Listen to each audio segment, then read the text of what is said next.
أعوذ بالله من الشيطان الرجيم بسم الله الرحمن الرحيم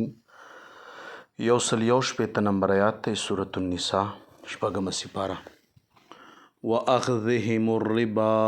او په سبب د نیولو د دوی الربا سود لرا الله په دوی باندې غضب وکړو او لعنت وکړو وقد او په تحقیق سره نهو منشوي دا يهوديان عنه د دې سود د کاروبار نام واکلهم اموال الناس او په سبب د خوراک د دوی مالونو د خلقو لرا بالباطل په باطله طریقه باندې واعتدنا او مونږه تیار کړی دی للکافرین د کافرو د پاره منهم د دوینا عذابا الیما دردناک عذاب. نو دوستانو سود چې دی دا په مخکینی امتونو کې حرام اوس خو خلکو سودوله نوې طریقې راوښکلي دي په کشتونو باندې موبایل ورکوه او بیا هغه موبایل چې دی مثال په طور باندې کس ټیم پې واوړي یا واده پوره نه کړي بیا اضافي چارجز پې اچوي بینکو والا اضافي چارجز اچوي ګاډی ترې راوباسي او چې ته کشت په وخت ور نه کړي نو اضافي چارجز داسې مثال په طور لارې معلوم ټیم له قرض ور نه کړي نو اضافي بیا چارجز غواړي او یاره ما خرچې شوي یاره ما پیسې ګیرې یاره په ما دا باندې دومره پیسې ګټلې دا ټول سودي نوې طریقې دي څوک ورته منافع یي څوک ورته پرافټ یي څوک ورته څه یي څوک ورته خرچه یي څوک ورته بچه یي او څوک ورته هغه خبره چې کاړاو یي څوک ورته یي چې را پیسې د ما ګیرې وي نو دغې وجې نه زه تا نه اضافي اخلم څوک یې چې راخټین کې ډالر په دمره اوس په دمره دی دا ټول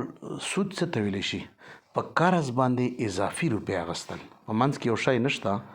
تا قرض ورکړو یو کس له 100 روپۍ او هغه 100 روپۍ چې دی میاشت پس ته غواړي ته ترې 101 روپۍ غواړي دا سود شو په منځ کې شی نشته دی تا نغدي روپۍ ورکړې وي څوک دا نوي نوټونه اخلي نوی نوټ ورکړي 100 روپو کاپۍ چې دا په 1200 ورکوي دا سودونه په دا کې ځینې خلک هم چې دا جهیز دي الله د رحم وکړي او دا ډېر عظیمه ګناه ده حدیث کې دا هم راغلی چې د سود 1 روپۍ خوړل لکه مور سره 80 وارې زنا وکړي د دې نه سخته ګناه ده نو دا لکه څومره غټ هغه شول بل په قرآن عظیم الشان کې الله فرمایي که سودي کاروبار نه پرېږدي نو د ما جنګ ته تیار شه نو دا خو ډېرې سختې خبرې دي نو ډېر احتیاط پکار دی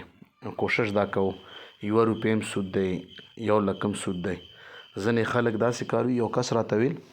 چې ما یو کس لا 1 لک روپۍ ورکړي دي او هره میاشت ماله 10,000 روپۍ میاشت ګټه راکوي د هغې 1 لک روپو ما ورته ویل دا خو سود دی چې ته مقرر ګټه ترې اخلي خو داسې ورته چې کله کمه راکوه او کله ډېره بیا ټیک دی وایي چې دا خو 2 کاله وشو چې زه یې ترې اخلم نو دا سودي مثالونه ډېر خلک نه دي خبر الله تعالی موږ تاسو ته معافي وکړي ځکه حدیث کې راغلي چې اخر کې به اخر زمانه کې به ټول خلک سود خوار وي او که سودخور نه وي سود ګډ به ورته رسېدلی وي صدق الله العظیم.